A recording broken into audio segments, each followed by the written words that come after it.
الحمد لله رب العالمين والصلاة والسلام على سيد الأنبياء والمرسلين وعلى آله وأصحابه أجمعين۔ پارہ نمبر 27 قرآن مجید کا 27واں پارہ قال فما خطبکم سے شروع ہوتا ہے۔ یہ پارہ 7 مکی سورتوں پر مشتمل ہے۔ سورۃ الذاریات، سورۃ الطور، سورۃ النجم، سورۃ القمر، سورۃ الرحمن، سورۃ الواقعہ، سورۃ الحدید۔ تفسیر ابن کثیر، تفہیم القرآن، معارف القرآن، روح المعانی، تفسیر طبری، تفسیر قرطبی۔ سورۃ الذاریات 51 آیت 46 سے 60۔ سورۃ الذاریات مکہ مکرمہ میں نازل ہوئی۔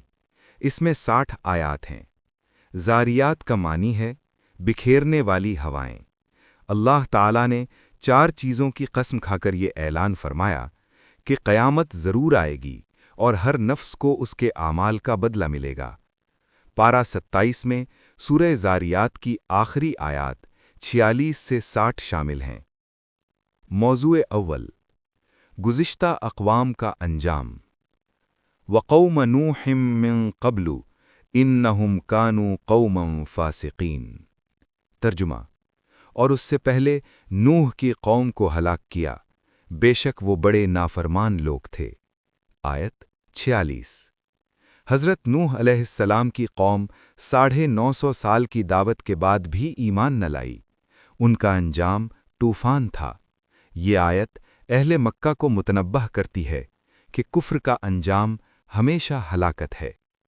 ان آیات میں 5 قوموں کا ذکر ہے: قوم نوح، قوم عاد، قوم سمود، قوم لوط اور قوم فرعون۔ سب کا انجام عبرت کا سامان ہے۔ موضوع دوم، اللہ کا حکم، دعوت کا فریضہ۔ وما خلقت الجن والانس الا لیعبدون۔ ترجمہ، اور میں نے جنوں اور انسانوں کو صرف اس لیے پیدا کیا کہ وہ میری عبادت کریں۔ آیت 56۔ یہ آیت قرآن کی عظیم ترین آیات میں سے ہے جو انسانی وجود کا مقصد بیان کرتی ہے۔ عبادت کا مفہوم صرف نماز نہیں، بلکہ ہر وہ عمل جو اللہ کی خوشنودی کے لیے کیا جائے۔ اللہ نے انسان کو آزاد ارادہ دیا، لیکن اس آزادی کا صحیح استعمال اللہ کی بندگی ہے۔ دولت، شہرت، اقتدار، یہ سب عبادت کا متبادل نہیں بن سکتے۔ عبادت کا معنی ہے نہایت عاجزی سے اطاعت۔ یہ عبادت انسان کو کمال تک پہنچاتی ہے اور اسے اشرف المخلوقات بناتی ہے۔ اللہ کو بندوں کی عبادت کی کوئی ضرورت نہیں، وہ بے نیاز ہے۔ یہ عبادت خود بندے کی ضرورت ہے تاکہ وہ اپنے رب سے جڑا رہے۔ موضوع سوم، عذاب کی وعید۔ ان اللہ هو الرزاق ذو القوة المتین۔ ترجمہ، بے شک اللہ ہی رزق دینے والا، قوت والا، مضبوط ہے۔ الرزاق، اللہ تمام مخلوقات کو رزق دیتا ہے، کسی کو محتاج نہیں۔ یہ آیت مومن کو توکل علی اللہ کی دعوت دیتی ہے۔ آج کا مسلمان رزق کی تلاش میں اللہ کو بھول جاتا ہے۔ یہ آیت یاد دلاتی ہے کہ رزق دینے والا اللہ ہے۔ حلال ذرائع اختیار کرو اور اللہ پر بھروسہ رکھو۔ سورۃ الطور 52 مکمل سورہ 49 آیات۔ سورۃ الطور مکی سورہ ہے جس میں 49 آیات ہیں۔ طور کوہ سینا کا نام ہے جہاں اللہ نے حضرت موسیٰ علیہ السلام سے کلام فرمایا۔ اس سورہ میں 5 قسمیں کھا کر عذاب الہی کی حقیقت بیان کی گئی ہے اور جنت کی نعمتوں کا تفصیلی ذکر ہے۔ موضوع اول، 5 قسمیں اور ان کا مقصد۔ والطور وکتاب مستور فی رق منشور۔ ترجمہ، قسم ہے طور کی اور لکھی ہوئی کتاب کی، کھلے ہوئے صفحے میں۔ آیت 1 سے 3۔ طور سے مراد وہ پہاڑ ہے جہاں اللہ نے موسیٰ سے کلام فرمایا۔ کتاب مستور سے مراد لوح محفوظ یا قرآن کریم ہے۔ یہ قسمیں اس بات کی تاکید کے لیے ہیں کہ عذاب یقینی ہے۔ یہ 5 قسمیں کائنات کی بڑی حقیقتوں سے اٹھائی گئی ہیں۔ کوہ طور، توریت، بیت المعمور، سمندر، سب اس بات کے گواہ ہیں کہ قیامت آئے گی۔ موضوع دوم، جنت کی نعمتیں۔ ان المتقین فی جنات و نعیم۔ ترجمہ: بے شک پرہیزگار لوگ باغات اور نعمتوں میں ہوں گے۔ آیت 17۔ جنت میں متقین کو 4 نعمتیں بالخصوص ذکر کی گئی ہیں: آرام کا بستر، خوشگوار موسم، میوے اور اللہ کا دیدار۔ جنت میں اہل ایمان کے ساتھ ان کی نیک اولاد بھی ہوگی تاکہ آنکھ کی ٹھنڈک ہو۔ یہ اللہ کا اضافی فضل ہے، نہ کہ عمل کا بدلہ۔ موضوع سوم، مشرکین کے اعتراضات کا جواب۔ ام یقولون تقولہ۔ ترجمہ: کیا وہ کہتے ہیں کہ اس نے خود گھڑ لیا ہے، بلکہ وہ ایمان نہیں لاتے۔ آیت 33۔ مشرکین نے نبی صلی اللہ علیہ وسلم پر شاعر، کاہن، مجنون ہونے کا الزام لگایا۔ قرآن نے ہر الزام کو منطقی دلائل سے رد کیا۔ یہ طریقہ دعوت کا بہترین اسلوب ہے۔ آج بھی اسلام پر وہی پرانے اعتراضات لگائے جاتے ہیں۔ اس سورہ کے دلائل ہمیں سکھاتے ہیں کہ عقل اور ایمان دونوں کو ساتھ لے کر جواب دو۔ سورۃ النجم 53۔ مکمل سورہ 62 آیات۔ سورۃ النجم مکے میں نازل ہوئی۔ یہ پہلی سورہ ہے جس کی تلاوت کے بعد نبی صلی اللہ علیہ وسلم نے سجدہ کیا اور تمام حاضرین، مسلم، کافر، جن، انس، سب نے سجدہ کیا۔ یہ معجزانہ واقعہ اس سورہ کی عظمت کا ثبوت ہے۔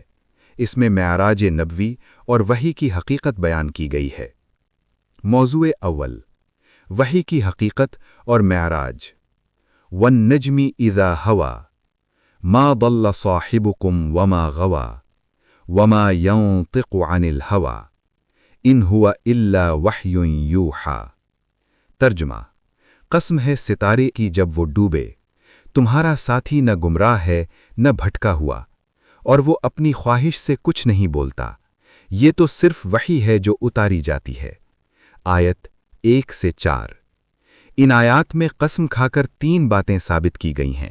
نبی گمراہ نہیں، نبی اپنی خواہش سے نہیں بولتے، جو کچھ وہ فرماتے ہیں وہ اللہ کی وحی ہے، یہ نبوت کی سند ہے۔ نجم سے مراد ستارہ یا رات کو پھیلنے والی روشنی ہے۔ یہ آیت پوری بنیاد ہے اسلامی تہذیب کی۔ نبی صلی اللہ علیہ وسلم کا ہر قول، فعل، تقریر اللہ کی وحی پر مبنی ہے۔ وما ينطق عن الهوى۔ یہ آیت حدیث نبوی کی حجت کی بھی دلیل ہے۔ نبی صلی اللہ علیہ وسلم کی سنت قرآن کے برابر واجب الاتباع ہے۔ فکان قاب قوسین او ادنی۔ ترجمہ: پھر وہ 2 کمانوں کے فاصلے تک یا اس سے بھی قریب آ گیا۔ آیت 9۔ یہ آیت معراج کا وہ عظیم لمحہ بیان کرتی ہے جب نبی صلی اللہ علیہ وسلم اللہ کے قریب ترین ہوئے۔ جمہور علماء کا موقف ہے کہ یہ جبرائیل علیہ السلام کی تجلی کا ذکر ہے۔ قوسین کی تفسیر میں علماء کے متعدد اقوال ہیں، لیکن سب اس پر متفق ہیں کہ یہ لمحہ نبوت کی تاریخ کا بے مثال اور منفرد لمحہ تھا۔ موضوع دوم، بتوں کی حقیقت اور توحید۔ ان الذین لا یؤمنون بالآخرۃ لیسمون الملائکۃ تسمیۃ الانثی۔ ترجمہ: جو لوگ آخرت پر یقین نہیں رکھتے وہ فرشتوں کو مؤنث نام دیتے ہیں۔ آیت 27۔ مشرکین عرب فرشتوں کو اللہ کی بیٹیاں کہتے تھے۔ قرآن نے اس جاہلانہ عقیدے کو بے نقاب کیا۔ یہ شرک کی بنیاد تھی۔ موضوع سوم، انسان کی اصل ذمہ داری۔ وَأَنَّ لَيْسَ لِلْإِنسَانِ إِلَّا مَا سَعَى۔ ترجمہ: اور انسان کے لیے وہی ہے جس کی اس نے کوشش کی۔ آیت 39۔ یہ آیت قرآن کا بنیادی اصول بیان کرتی ہے۔ عمل کے بغیر نجات نہیں، البتہ اللہ کا فضل علیحدہ ہے جو وہ جسے چاہے عطا فرمائے۔ یہ آیت اسلام کے عدل کا اعلان ہے۔ نہ کسی کو بے عمل نجات ملے گی، نہ کسی کے عمل رائیگاں جائیں گے۔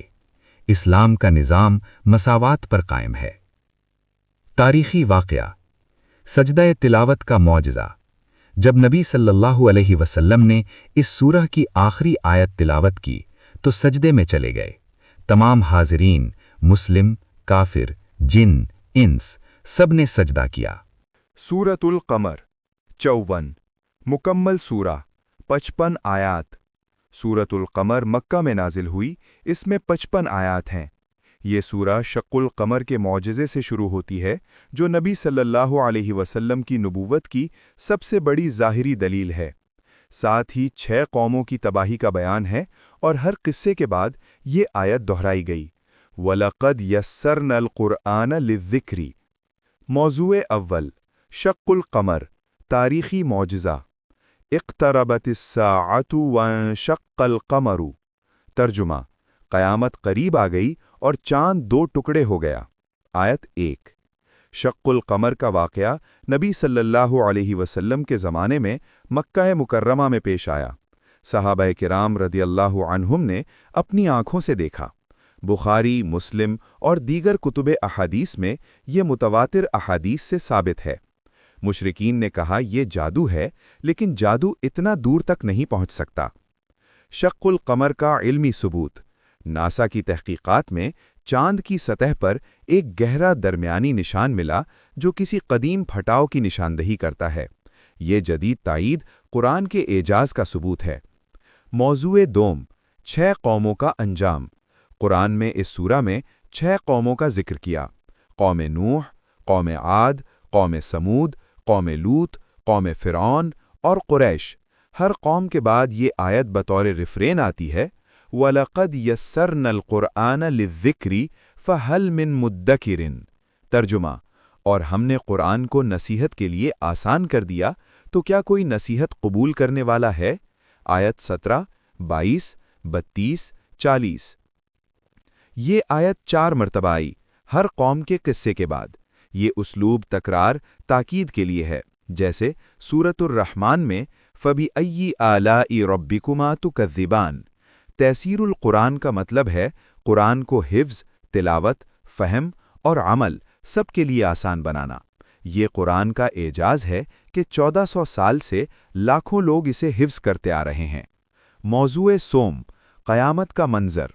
ان المتقین فی جنات و نہر۔ ترجمہ: بے شک متقی لوگ باغات اور نہروں میں ہوں گے۔ آیت 54۔ عصری میسج، شق القمر اور گزشتہ قوموں کا انجام۔ یہ سورہ ہمیں یاد دلاتی ہے کہ معجزات اور نشانیاں دیکھنے کے باوجود انکار کرنے والے ہلاک ہوئے۔ آج بھی قرآن موجود ہے۔ کیا کوئی نصیحت لینے والا ہے؟ سورۃ الرحمن 55 مکمل سورہ 78 آیات۔ سورۃ الرحمن کو عروس القرآن کہا جاتا ہے۔ اس میں 78 آیات ہیں۔ اللہ تعالیٰ نے اپنی بے شمار نعمتوں کا ذکر کرتے ہوئے 31 مرتبہ یہ سوال دہرایا، فَبِأَيِّ آلَاءِ رَبِّكُمَا تُكَذِّبَانِ۔ تم اپنے رب کی کون کون سی نعمتوں کو جھٹلاؤ گے؟ موضوع اول، اللہ کی بے شمار نعمتیں۔ الرحمن علم القرآن خلق الانسان علمہ البیان۔ ترجمہ: رحمان نے قرآن سکھایا، انسان کو پیدا کیا، اسے بولنا سکھایا۔ نقات: سورہ رحمان کا آغاز اللہ کے اسم الرحمن سے ہوا۔ پہلی نعمت جو ذکر ہوئی وہ قرآن کی تعلیم ہے۔ یہ اس بات کی دلیل ہے کہ اللہ کی عظیم ترین نعمت قرآن ہے۔ علم البیان، انسان کو بولنے، لکھنے، سمجھنے، سوچنے کی صلاحیت دی گئی۔ یہ صلاحیت ہی انسان کو اشرف المخلوقات بناتی ہے۔ جانور بھی آواز نکالتے ہیں، لیکن زبان صرف انسان کو ملی۔ اللہ نے قرآن کو اپنا پہلا تعارف کروایا، نہ کہ آسمان، زمین یا نعمتوں سے۔ یہ بتاتا ہے کہ قرآن اللہ کی سب سے بڑی رحمت ہے۔ فَبِأَيِّ آلَاءِ رَبِّكُمَا تُكَذِّبَانِ۔ پس تم اپنے رب کی کون کون سی نعمتوں کو جھٹلاؤ گے؟ یہ آیت 31 مرتبہ دہرائی گئی۔ ہر نعمت کے بعد جنوں اور انسانوں دونوں کو مخاطب کیا گیا، کیونکہ دونوں کو نعمتیں ملتی ہیں اور دونوں جواب دہ ہیں۔ آلاء کا معنی ہے نعمتیں۔ جب نبی صلی اللہ علیہ وسلم نے صحابہ کے سامنے یہ سورہ تلاوت کی تو صحابہ جواب دیتے، لا بشیء من آلائک ربنا نکذب، اے ہمارے رب ہم تیری کسی نعمت کو نہیں جھٹلاتے۔ موضوع دوم، دو جنتوں کا تفصیلی بیان۔ وَلِمَنْ خَافَ مَقَامَ رَبِّهِ جَنَّتَانِ، ترجمہ، اور جو اپنے رب کے سامنے کھڑے ہونے سے ڈرا اس کے لیے دو جنتیں ہیں۔ نکات، جنتوں کی تعداد کے بارے میں علماء نے کہا کہ ایک جنت کا آنگن اور ایک محلات یا یہ دو الگ جنتیں ہیں اعلیٰ درجے کے متقین کے لیے۔ مقام رب سے خوف یعنی قیامت کے دن حساب کا خوف وہ ایمان کی بنیادی کیفیت ہے جو انسان کو گناہوں سے بچاتی ہے اور نیکیوں کی طرف مائل کرتی ہے۔ فیہن قاصرات الطرف لم یطمثہن انس قبلہم ولا جان، ترجمہ، ان میں نیچی نظر والیاں ہیں جنہیں ان سے پہلے کسی انسان یا جن نے نہیں چھوا۔ حوریں جنت کی خصوصی مخلوق ہیں۔ قرآن نے ان کی 4 صفات ذکر کی ہیں: شرمیلی نگاہیں، یاقوت و مرجان جیسا حسن، کنواری اور کسی سے منسوب نہ ہونا۔ عصری میسج، سورۃ الرحمن ہمیں ناشکری سے بچاتی ہے۔ آج انسان ٹیکنیکی ترقی میں اتنا مصروف ہے کہ نعمت دینے والے کو بھول گیا۔ ہر سانس، ہر دھڑکن، ہر آنکھ کی روشنی اللہ کی نعمت ہے۔ فَبِأَيِّ آلَاءِ رَبِّكُمَا تُكَذِّبَانِ۔ سورۃ الواقعہ 56 مکمل سورہ 96 آیات۔ سورۃ الواقعہ مکی سورہ ہے۔ واقعہ کا مطلب ہے وہ واقعہ جو ضرور پیش آئے گا، یعنی قیامت۔ اس سورہ میں قیامت کے بعد انسانیت کی 3 گروہوں میں تقسیم بیان کی گئی ہے۔ ایک حدیث میں آیا ہے جو روزانہ سورۃ الواقعہ پڑھے وہ کبھی فقر و فاقہ میں مبتلا نہ ہوگا۔ موضوع اول، قیامت اور 3 گروہ۔ وَكُنْتُمْ أَزْوَاجًا ثَلَاثَةً فَأَصْحَابُ الْمَيْمَنَةِ مَا أَصْحَابُ الْمَيْمَنَةِ وَأَصْحَابُ الْمَشْأَمَةِ مَا أَصْحَابُ الْمَشْأَمَةِ وَالسَّابِقُونَ السَّابِقُونَ، ترجمہ، اور تم 3 گروہوں میں ہوگے، دائیں والے کیا ہیں دائیں والے، بائیں والے کیا ہیں بائیں والے، اور سب قتلے جانے والے سب قتلے گئے۔ آیات 7 سے 10۔ 3 گروہ: اصحاب الیمین، دائیں ہاتھ والے عام نیک مسلمان، اصحاب الشمال، بائیں ہاتھ والے کافر و گنہگار، السابقون، سب سے آگے بڑھنے والے انبیاء، صدیقین، شہداء۔ السابقون المقربون، یہ اعلیٰ ترین درجے والے ہیں۔ اللہ سے قربت کا معیار دنیا کی دولت نہیں بلکہ ایمان، اخلاص اور جہاد فی سبیل اللہ ہے۔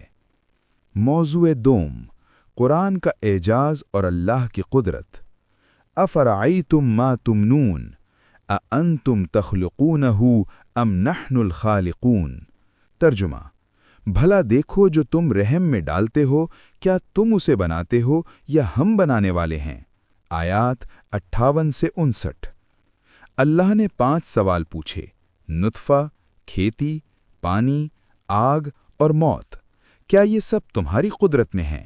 یہ دلائل مادیت پرستوں کے لیے جواب ہیں جو سب کچھ فطرت کا کمال کہتے ہیں۔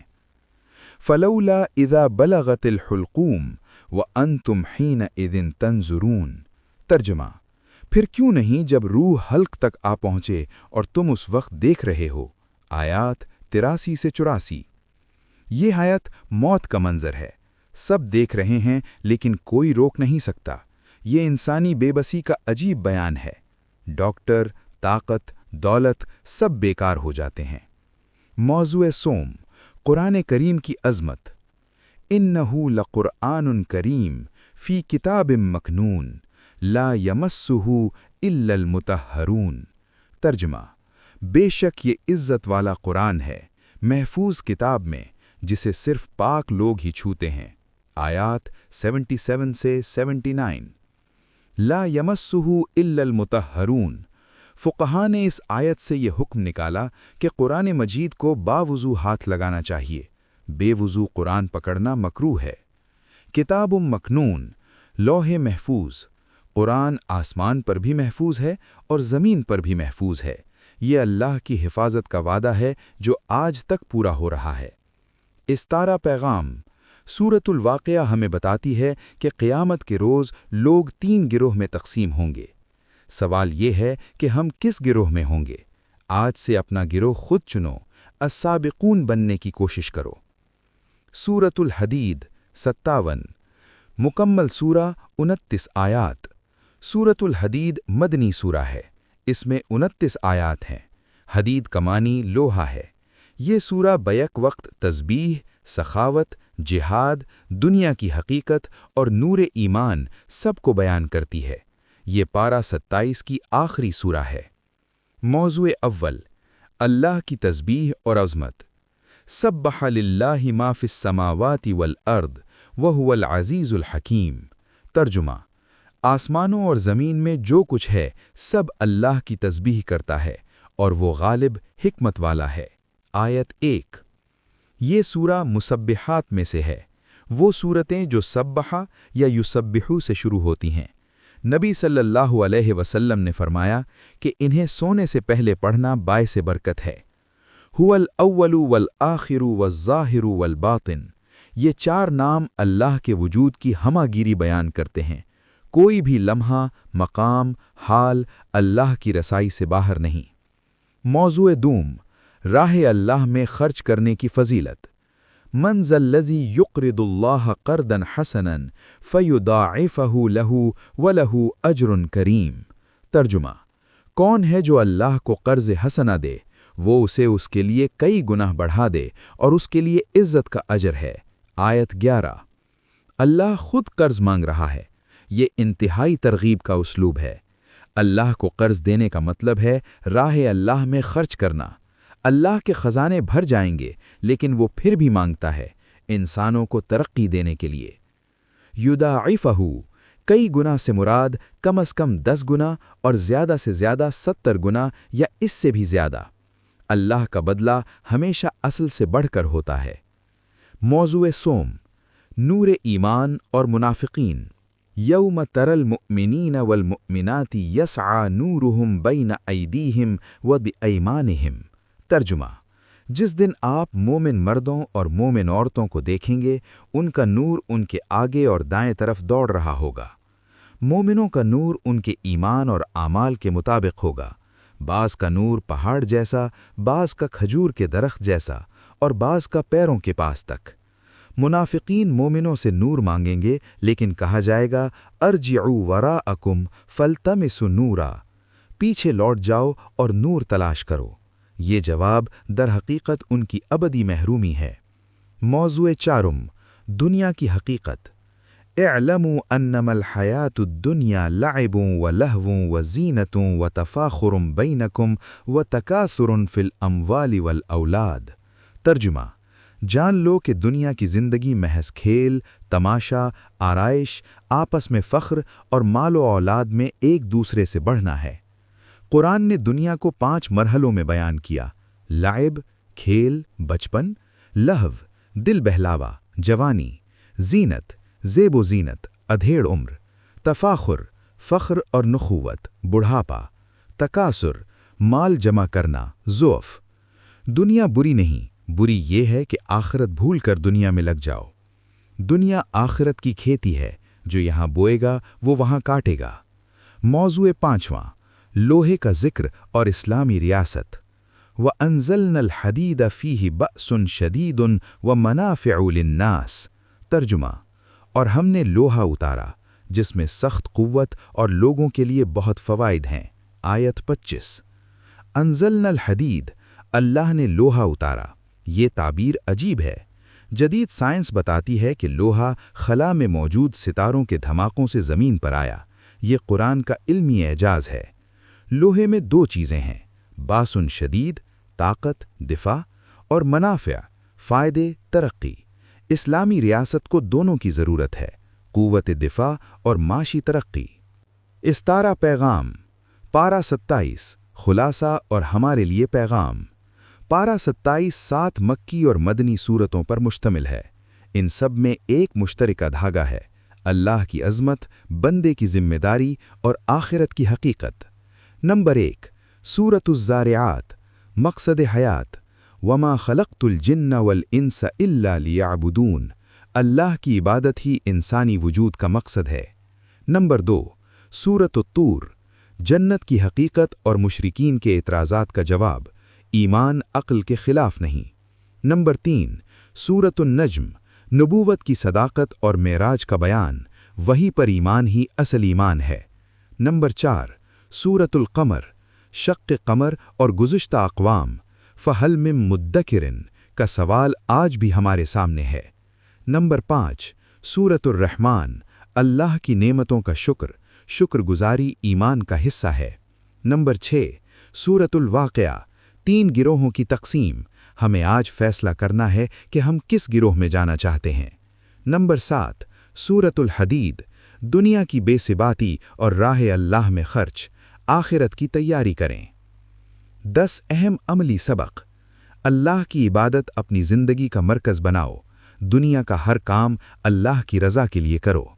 قرآن کو روزانہ پڑھو، سمجھو اور عمل کرو، یہ اللہ کی سب سے بڑی نعمت ہے۔ نبی صلی اللہ علیہ وسلم کی سنت پر عمل کرو، وما ينطق عن الهوى، آپ کا ہر قول وہی ہے۔ آخرت کا خوف دل میں رکھو، یہ گناہوں سے بچانے والی سب سے بڑی ڈھال ہے۔ اللہ کی نعمتوں کا شکر ادا کرو، ناشکری کفران نعمت ہے۔ راہ اللہ میں خرچ کرو، قرض حسنہ اللہ کو دینا سب سے اچھی سرمایہ کاری ہے۔ تاریخ سے عبرت لو، گزشتہ اقوام کا انجام سامنے رکھو۔ دنیا کی محبت دل سے نکالو، یہ محض متاع غرور ہے۔ السابقون بننے کی کوشش کرو، نیکیوں میں آگے بڑھنے والے بنو۔ اللہ پر توکل کرو، الرزاق ذو القوۃ المتین، رزق اللہ دیتا ہے۔ اگر یہ لیکچر مفید لگا تو لائک کریں، اپنے عزیزوں میں شیئر کریں اور چینل کو سبسکرائب کریں تاکہ آئندہ پارے کا لیکچر بھی آپ تک پہنچے۔ اللہ ہم سب کو قرآن سمجھنے اور عمل کرنے کی توفیق دے۔ آمین یا رب العالمین۔